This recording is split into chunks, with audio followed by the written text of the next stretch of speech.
Se a gente parar para pensar e pegar qualquer produto que estiver ao nosso alcance agora, pode ser a caneca de café na mesa, o celular ou até uma caneta mesmo. Uhum, qualquer coisa física. Exato. Quando a gente segura algo assim, a gente sente o peso, né, a textura, a nossa intuição meio que grita que estamos consumindo algo puramente físico, feito de vidro, plástico, metal. Com certeza. É a nossa relação tátil com o mundo. Mas e se a parte mais valiosa desse objeto for, na verdade, um fantasma? Sabe? Uma invenção completamente invisível que controla as nossas decisões sem a gente nem perceber. Nossa, isso mudou tudo. E é um ativo bilionário, né? Totalmente. E para entender o que a gente realmente consome quando compra algo, precisamos estudar estes conceitos. E é justamente para mapear essa arquitetura oculta que no nosso mergulho de hoje, quarta-feira, 8 de abril de 2026, vamos destrinchar como essas percepções fabricadas moldam o nosso mundo. E olha, o que mais me impressiona ao cruzar as fontes de hoje é perceber a vulnerabilidade do mercado corporativo, sabe? A gente construiu um sistema onde o ativo mais poderoso de uma mega corporação, algo que muitas vezes vale infinitamente mais do que as fábricas gigantescas dela, é algo que não tem átomo, não tem peso. Tipo, não ocupa espaço físico nenhum. É bizarro pensar nisso. É uma desconstrução total da realidade de consumo. E isso me levou a um ponto de inflexão logo no início da minha leitura. Uma ideia do Pastore de 2018 que me deixou olhando para o teto um tempão. Ah, a premissa central. Essa mesma. A ideia de que a marca não é o logotipo, não é o nome da empresa, não é aquela embalagem maravilhosa na prateleira. A marca, na verdade, só existe na mente de quem consome. Exato. Se não tiver alguém para interpretar, ela é vazia. Pensa só.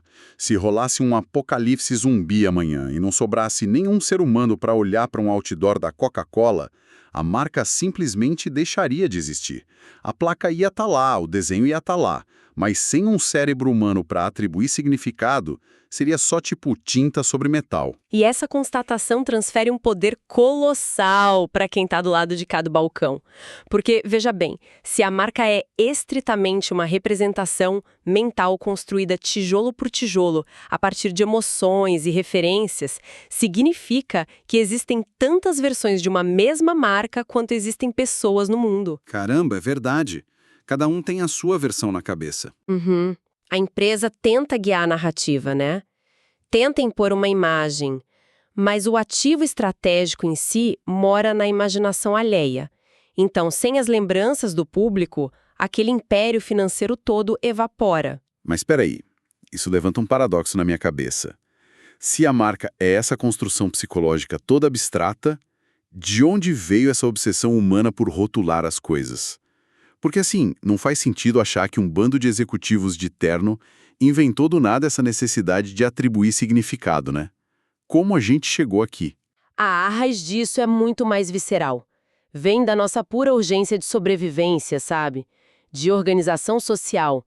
Se a gente voltar lá para os primórdios, nas paredes das cavernas, a gente já vê registros de caçadas, desenhos do sol, da chuva. Uma tentativa de deixar uma marca no mundo. Exatamente. A necessidade sempre esteve lá. O problema é que, naquela época, não existia uma padronização, né? Eram gritos isolados. Não tinha um símbolo que a comunidade inteira concordasse em decodificar do mesmo jeito. Faltava o manual de instruções, basicamente. Isso. O grande salto tecnológico, digamos assim, começa a ganhar forma bem depois. No Japão, por volta de 900 a.C., a gente começa a ver famílias nobres cravando símbolos muito específicos e repetitivos nos pertences deles. Era meio que uma tentativa de gritar, olha, isso aqui pertence ao meu clã. Nós temos poder. Uhum. E essa mesma lógica mais bruta reaparece nos campos de batalha da Idade Média. Com a heráldica. Ah, a heráldica! Eu fiquei imaginando a cena lendo isso. Imagina, a pessoa está no meio de um combate corpo a corpo na lama, cercada por milhares de soldados vestidos com aquelas armaduras de metal idênticas. Um caos total, sim. Se o soldado não tiver um brasão gigante no escudo com cores bem contrastantes, a chance de golpear o próprio aliado é gigantesca. A heráldica foi uma solução brilhante de design de informação. Criaram toda uma ciência para descrever esses brasões. E mais do que evitar fogo amigo, o escudo com, tipo, um leão rampante ou uma águia passava a atestar a qualidade daquele exército. Unia os camponeses assustados, né? Exato, sob um ideal de força. Já era, na essência, um exercício de atrair seguidores usando uma identidade visual. Só que, olha, o momento que realmente fez a minha cabeça explodir nas fontes, aquele estalo sobre a origem da palavra, veio da Grécia Antiga. A história do súmbulon. Nossa, o súmbulon é a metáfora perfeita para a comunicação moderna. Eu achei fantástico. Deixa eu ver se eu lembro direito. Na antiguidade, o comércio pelo mar Mediterrâneo envolvia muita ansiedade, porque enviavam mercadorias valiosas em navios e precisavam de garantias de que quem ia receber do outro lado era realmente o parceiro comercial, e não um impostor qualquer. E a solução deles beira a genialidade, né? Uhum. Pela simplicidade. Sim. É como se fosse aqueles colares de melhores amigos que se encaixam pela metade, só que usado para identificar a origem de uma cerâmica. Eles pegavam um pedaço de ardósia, uma pedra... E quebravam. Isso. Quebravam ao meio de propósito. Um lado ficava com o produtor, o outro viajava com o parceiro. E quando precisavam confirmar a aliança no futuro, eles juntavam as duas metades. Como a pedra quebrava de um jeito totalmente irregular e caótico, era meio que impossível de falsificar. Era um quebra-cabeça que só tinha um encaixe perfeito no mundo todo. O encaixe comprovava a verdade na hora. Uhum. E é fascinante notar que a própria palavra símbolo deriva diretamente desse costume do simbolon. A magia hoje é que a empresa não quebra mais uma pedra, sabe? E o que ela faz então? O que a empresa produz é tipo uma metade da ardósia, que é a embalagem, a propaganda, o designer. E a outra metade tá lá, guardada no fundo da mente de quem compra. As memórias, as expectativas. O clique, o momento da venda e da lealdade é exatamente quando essas duas metades invisíveis se encaixam. Nossa, isso soa super poético. Mas, assim, esbarra num muro burocrático brutal, né? Ah, a vida real sempre cobra conta. Pois é. Se a marca é esse encaixe mental todo subjetivo, como é que um governo lida com isso?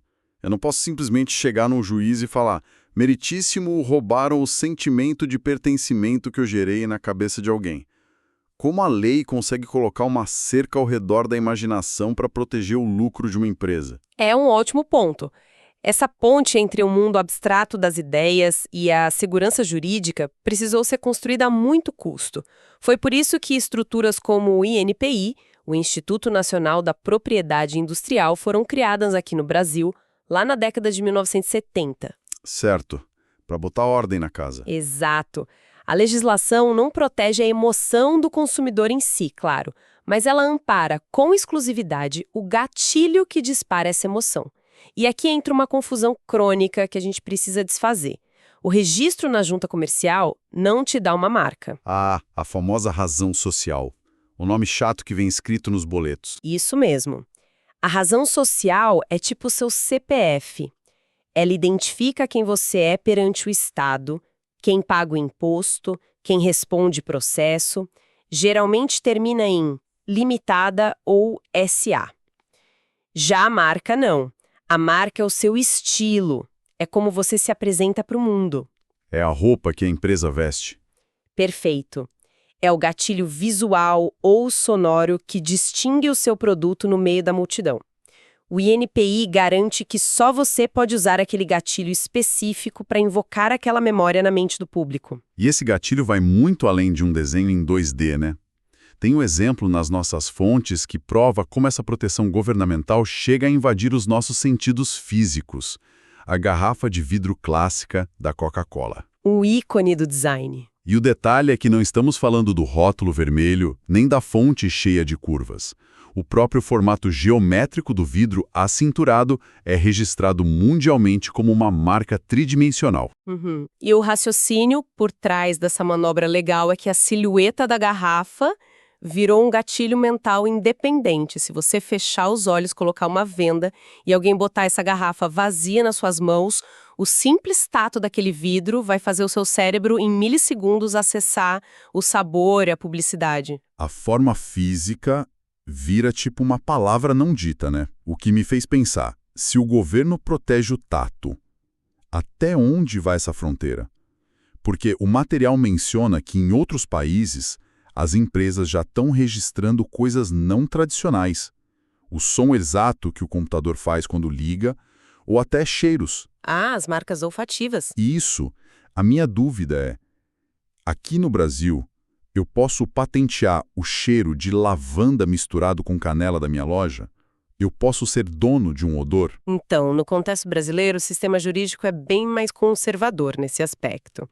A exclusividade garantida pelo INPI exige, na grande maioria das vezes, que o símbolo seja visualmente perceptível. Ah, entendi. Tem que dar para ver e colocar no papel.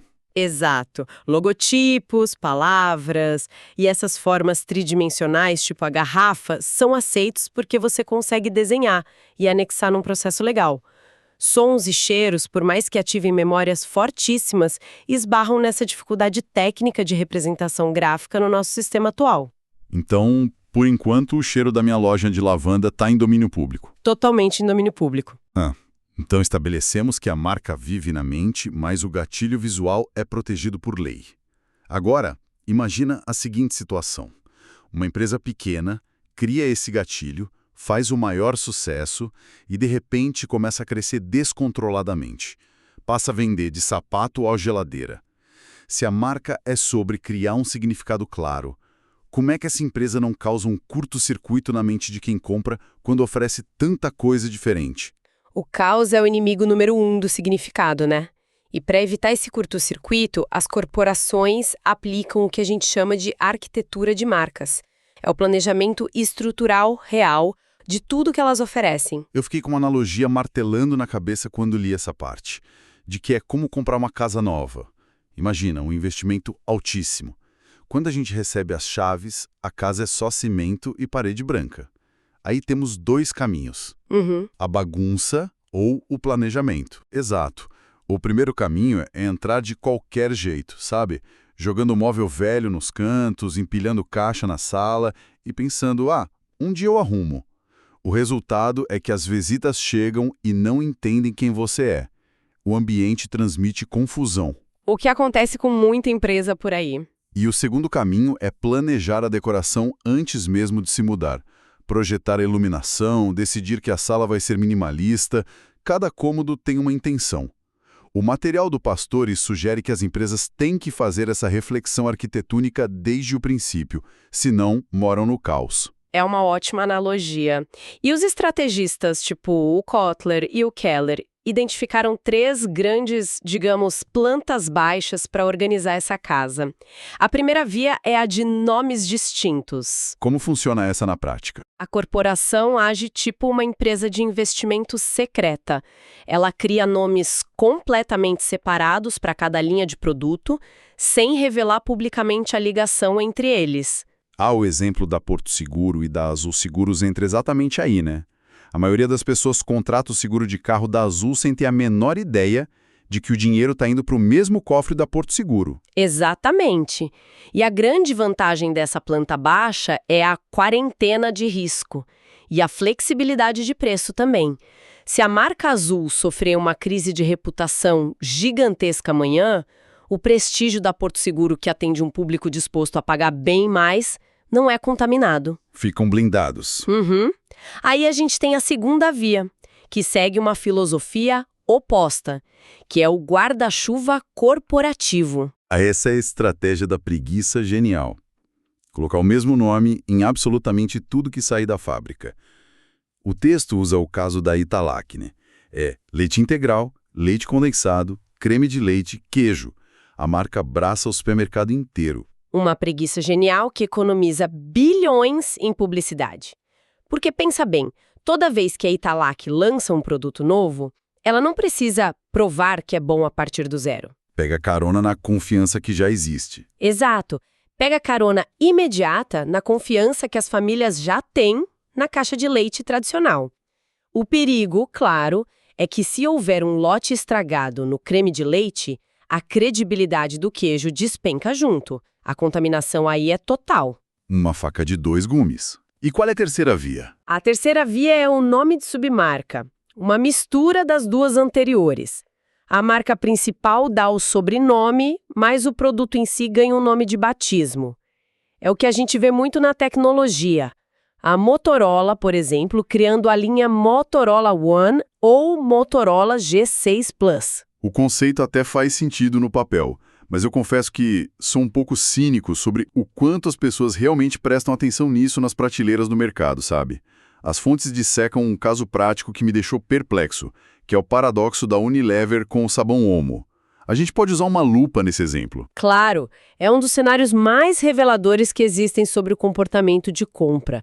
O Omo utiliza a estratégia de marca monolítica, a marca primária, aquelas 3 letras gigantes coloridas ditas regras. E o que choca quem estuda isso a fundo é a subversão da racionalidade. Como assim subversão? Olha, a gente tem o Omo tradicional, o Omo multiação, o Omo pisos.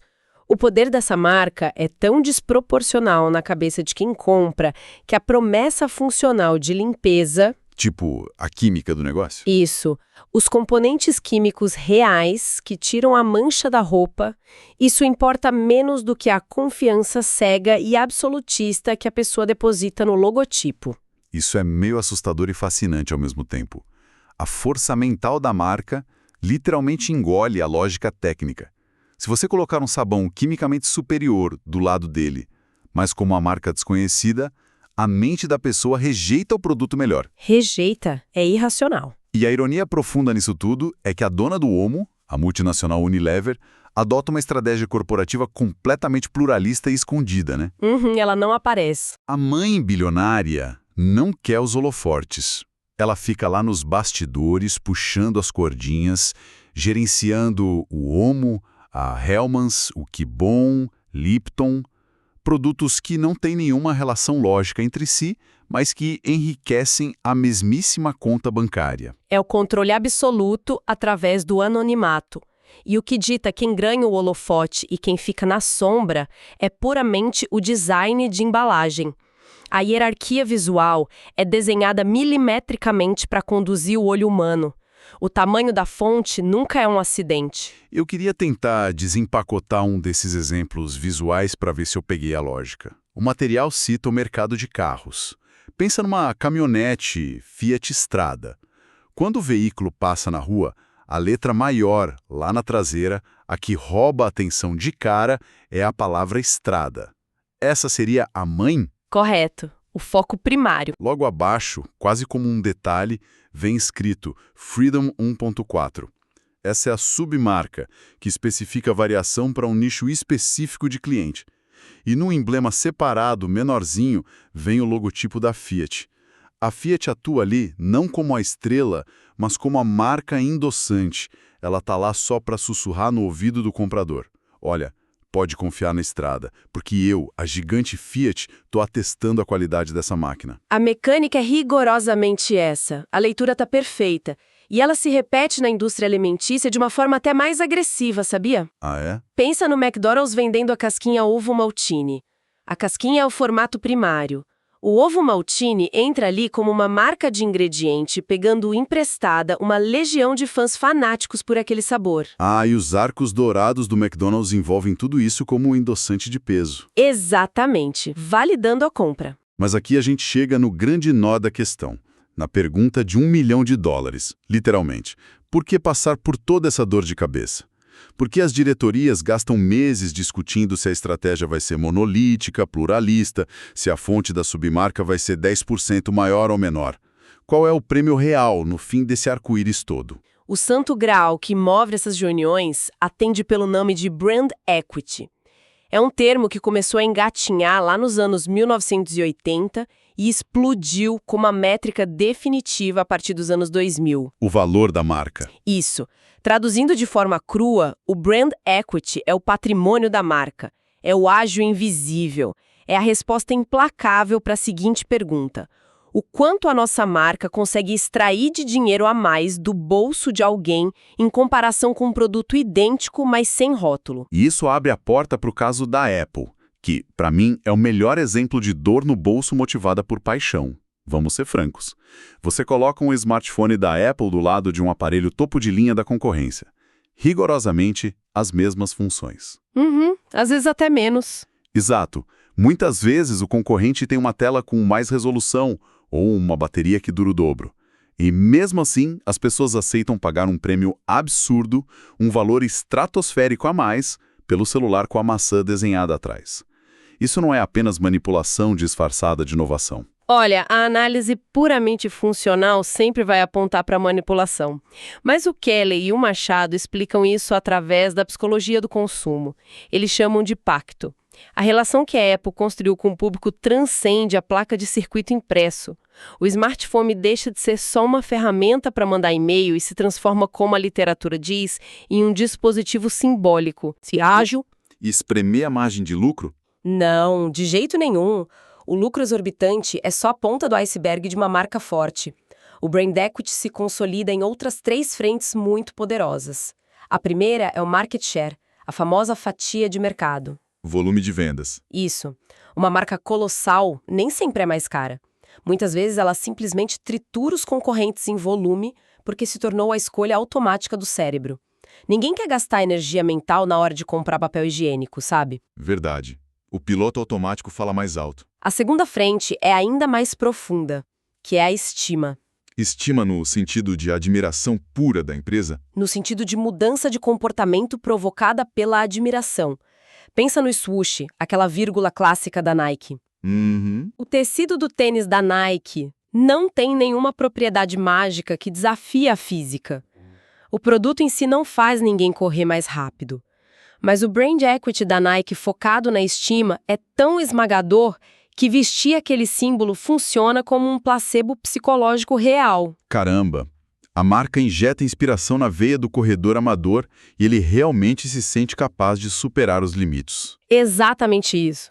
O símbolo muda como a pessoa se sente. E a terceira e última frente é a relevância. Trata-se de se transformar na âncora histórica de uma categoria inteira. O material cita a Sempre Toshiba, né? Sim, nas décadas passadas aqui no Brasil é o caso clássico de relevância. Ela se fundiu a palavra garantia no imaginário coletivo. Quando uma família juntava dinheiro por meses para comprar um televisor, ela não estava pagando por tubos de imagem. Ela estava comprando a paz de espírito absoluta de que aquele aparelho não ia quebrar nunca. Maravilha. Então a receita parece simples, né? Criar um símbolo que entregue paz de espírito, injete inspiração nos clientes e faça com que eles paguem o triplo do preço. Resolvido. Se fosse fácil assim. Brincadeiras à parte, se a marca tem toda essa força gravitacional, a minha pergunta é, na prática, quem dá a luz a essa alma? O CEO da empresa desce a montanha com as tábuas da lei? Ou a culpa é toda do pessoal do design que desenhou um logotipo bonitinho e do marketing que fez um comercial engraçado no intervalo do futebol? Pois é, acreditou-se nessa mentira do design isolado por muito tempo. Porém, o alerta unânime das nossas fontes de hoje, do Secato, do Maffei, do Andrade, é que criar brand equity genuíno exige implodir muros dentro da própria empresa. O departamento de relações públicas e o de marketing precisam respirar o mesmo oxigênio. Trabalhar juntos de verdade. Sim, a identidade organizacional, a verdadeira alma do negócio, é, na sua essência, um exercício de espelho. É o que eles chamam de autoconceito. A empresa precisa sentar no divã, fazer terapia e responder dolorosamente: quem somos nós? Quais são nossas crenças inegociáveis? Como a gente trata nossos funcionários quando ninguém está olhando? Entendi. Quer dizer que a construção começa de dentro para fora. Se a resposta para o quem somos for uma bagunça cínica internamente, a marca que chega lá na rua vai ser invariavelmente oca. O consumidor moderno tem um faro muito bom para a hipocrisia corporativa. Inevitavelmente oca. A marca comercial, o logotipo lá fora, é apenas um megafone tentando comunicar esse autoconceito interno para o mundo exterior. Se não tem verdade dentro de casa, o eco lá fora soa falso, sabe? Isso fecha o nosso raciocínio de uma maneira brutalmente humana. No fim das contas, a construção meticulosa de toda essa identidade serve a uma necessidade desesperada nossa, dos consumidores. Uhum. A nossa própria busca por identidade. Exato. As pesquisas mostram que consumir essas marcas é o atalho que as pessoas encontraram para dizer ao mundo e para reforçar para si mesmas o tipo de pessoa que elas são ou quem elas sonham ser. É muito profundo isso. O carro que a gente dirige, a roupa que usamos para ir à academia, a marca do leite na porta da geladeira, nada disso é por acaso. Tudo é um crachá de identidade terceirizado. Nós usamos a arquitetura de marcas para mobiliar a nossa própria personalidade. É uma terceirização da nossa identidade para mega empresas. Empresas que trabalham dia e noite para garantir que esse pacto delicado de confiança mental nunca se rompa. Pois bem, para quem nos ouve agora, eu deixo um desafio prático. Da próxima vez que você pegar um carrinho de supermercado ou rolar o feed de uma loja virtual no celular, diminua um pouco o ritmo. Pare de olhar para os produtos como caixas coloridas com ingredientes dentro. Tente enxergar além. Isso, tente enxergar a estrutura invisível ali. Tente identificar o peso do brand equity. Procure desvendar se a estratégia é monolítica ou pluralista. E, principalmente, reflita sobre quais identidades corporativas você está absorvendo para validar quem você é. Consumir essa informação tira o véu da ignorância, sabe? A gente deixa de ser só sujeito passivo, salivando para anúncio, e passa a ser um leitor cirúrgico da cultura que nos cerca. É algo muito libertador. Com certeza. E olha, como uma faísca final para as mentes inquietas que estão nos ouvindo, eu proponho que a gente leve a premissa original da nossa conversa de hoje até as últimas e mais perigosas consequências. Opa, manda. Se a gente aceitar como verdade absoluta que a marca só existe na imaginação coletiva do público, isso nos coloca diante de um abismo corporativo imenso. O que acontece com o patrimônio de bilhões de dólares de um império empresarial se, amanhã de manhã, por causa de uma mudança cultural repentina, a sociedade simplesmente decidir mudar coletivamente o significado que atribui àquele símbolo? Nossa, vira pó. Exato. Será que as corporações, com seus executivos geniais, realmente têm o controle das rédeas? Ou as marcas mais valiosas do planeta são e sempre foram reféns da nossa imaginação? Caramba, que soco no estômago para terminar nossa análise de hoje. O que parecia uma ciência exata de lucros e planilhas, revela-se um castelo de cartas dependendo puramente da nossa boa vontade mental. Fica aí essa provocação para cada um de nós refletir, questionar as etiquetas ao redor e continuar desvendando essas engrenagens ocultas do dia a dia. Fique alerta e nos vemos no próximo mergulho.